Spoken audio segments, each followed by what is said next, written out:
Hi friends, എല്ലാവർക്കും നമസ്കാരം. ഇന്ന് ഞാൻ വളരെ പെട്ടെന്ന് തയ്യാറാക്കാൻ പറ്റുന്ന നല്ല സൂപ്പർ ടേസ്റ്റ് ആയിട്ടുള്ള ചക്ക കൊണ്ടുള്ള ഐസ്ക്രീമാണ് ഉണ്ടാക്കാൻ പോണത്. അപ്പോൾ നമുക്ക് നേരെ വീഡിയോയിലേക്ക് പോവാം. ഇതെങ്ങനെ ഉണ്ടാക്കണേന്ന് നോക്കാം. ഞാനിവിടെ 10 ചുള ചക്ക കുരുവെല്ലാം കളഞ്ഞ് ചെറിയ കഷ്ണങ്ങളാക്കി എടുത്ത് വെച്ചിട്ടുണ്ട്. ഇത് വെള്ളം ചേർക്കാതെ മിക്സിയിൽ നന്നായി ഒന്ന് അരച്ചെടുക്കാം.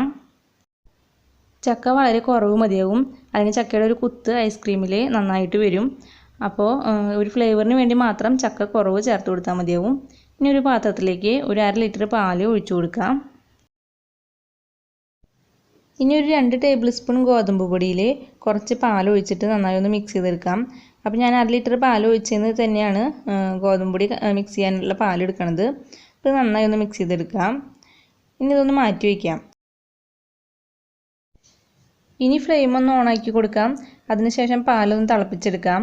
പാൽ തിളച്ച് വരുന്ന സമയത്ത് നമുക്കിതിലേക്ക് ചക്ക അരച്ച് വെച്ചിട്ടുള്ളത് ചേർത്ത് കൊടുക്കാം. അതിനുശേഷം ഇത് നന്നായി ഒന്ന് മിക്സ് ചെയ്ത് കൊടുക്കാം. അപ്പോൾ ഫ്ലെയിം എപ്പോഴും മീഡിയം ടു ഹൈ അതിൻ്റെ ഉള്ളിൽ വെച്ചാൽ മതിയാവും. ഇപ്പോൾ നമ്മൾ ചക്ക നന്നായി അരച്ചിട്ടാണ് ചേർത്തത്. എന്നാലും പാലിലേക്ക് ഇട്ട് കൊടുക്കുമ്പോൾ ചെറിയ കട്ടകളായിട്ട് കിടക്കുന്നുണ്ടാവും. അതൊന്നും കുഴപ്പമില്ല. നമ്മൾ മിക്സിയിലിട്ട് നന്നായി കറക്കിയെടുക്കുന്നുണ്ട്. ആ സമയത്ത് ഇതെല്ലാം നന്നായി മിക്സായി കിട്ടിക്കോളും. ഇനി ഇതിലേക്ക് നേരത്തെ ഗോതമ്പ് പൊടിയും പാലും മിക്സ് ചെയ്ത് വെച്ചിട്ടുണ്ടല്ലോ, അപ്പോൾ അത് ചേർത്ത് കൊടുക്കാം. അപ്പോൾ ഗോതമ്പ് പൊടി ചേർത്ത് കഴിഞ്ഞാൽ ഫ്ലെയിം മീഡിയത്തിൽ മാത്രം വെച്ചാൽ മതിയാവും. അതിനുശേഷം നന്നായി ഇളക്കി കൊടുത്തിട്ട് ഇതൊന്ന് നന്നായി കുറുക്കിയെടുക്കാം. ഇനി ഇതിലേക്ക് ഞാനൊരു 6 ടേബിൾ സ്പൂൺ പഞ്ചസാരയും കൂടി ചേർത്ത് കൊടുക്കുന്നുണ്ട്. അപ്പോൾ പഞ്ചസാര ഓരോരുത്തരുടെ മധുരത്തിനനുസരിച്ച് കൂട്ടിയും കുറച്ച് ഇട്ട് കൊടുക്കാം. അപ്പോൾ 6 ടേബിൾ സ്പൂൺ ഇടുമ്പോൾ ശരിക്കും സാധാ ഒരു ഐസ്ക്രീമിൻ്റെ അത്രയും മധുരം ഉണ്ടാവും. ഇതൊന്ന് നന്നായി ഒന്ന് കുറുക്കിയെടുക്കാം. ഇപ്പോൾ ഇതെല്ലാം നന്നായി കുറുകി വന്നിട്ടുണ്ട്. ഇനി ഇതിലേക്ക് ഒരു 1/2 ടീസ്പൂൺ വാനില എസൻസ് ചേർത്ത് കൊടുക്കാം. അപ്പോൾ ഇതില്ലെങ്കിൽ 1/2 ടീസ്പൂൺ ഏലക്കാപ്പൊടി ചേർത്ത് കൊടുത്താലും മതി. ഇനി ഇതിന് ശേഷം തീ ഒന്ന് ഓഫ് ചെയ്ത് കൊടുക്കാം. ഈ ഒരു പാകത്തിൽ കുറുകി വരുമ്പോൾ തന്നെ തീ ഓഫ് ചെയ്ത് കൊടുക്കാം. അതിനുശേഷം ഇത് തണുക്കാനായിട്ടൊന്ന് മാറ്റി വയ്ക്കാം. ഇപ്പോൾ നന്നായി തണുത്തിട്ടുണ്ട്. ഇപ്പോൾ തണുത്തപ്പോൾ ഇത്രയും കട്ടിയായിട്ടുണ്ട്. ഇനി ഇതൊരു മിക്സിയുടെ ജാറിലേക്ക് ഇട്ട് കൊടുത്തിട്ട് ഹൈ സ്പീഡിലിട്ട് നന്നായി ഒന്ന് കറക്കിയെടുക്കാം. ഇപ്പോൾ ഇത് നന്നായി കറക്കിയെടുത്തിട്ടുണ്ട്. ഇനി ഇത് ഐസ്ക്രീം സെറ്റാക്കാൻ വെക്കുന്ന പാത്രത്തിലേക്ക് ഒഴിച്ചു കൊടുക്കാം.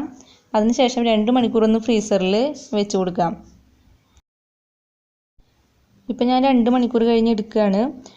അപ്പോൾ ഇത് കുറച്ചൊന്ന് കട്ട പോലെ വന്നിട്ടുണ്ട്. ഇനി ഒന്നും കൂടി മിക്സിയുടെ ജാറിലേക്ക് ഇട്ട് ഒന്നും കൂടി നന്നായി ഒന്ന് ഹൈ സ്പീഡിലിട്ട് കറക്കിയെടുക്കാം. അപ്പോൾ നമ്മുടെ ഐസ്ക്രീം സെറ്റായി വരുമ്പോൾ നല്ല ക്രീമി ആയിട്ട് കിട്ടാൻ വേണ്ടിയിട്ടാണ് പിന്നെയും നമ്മളൊന്ന് മിക്സിയുടെ ജാറിലിട്ട് കറക്കിയെടുക്കുന്നത്.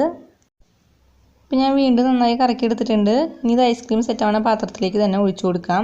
അതിനുശേഷം 8 മണിക്കൂറെങ്കിലും ഐസ്ക്രീം സെറ്റ് ആവാനായിട്ട് നമുക്ക് ഫ്രീസറിൽ വെച്ച് കൊടുക്കാം.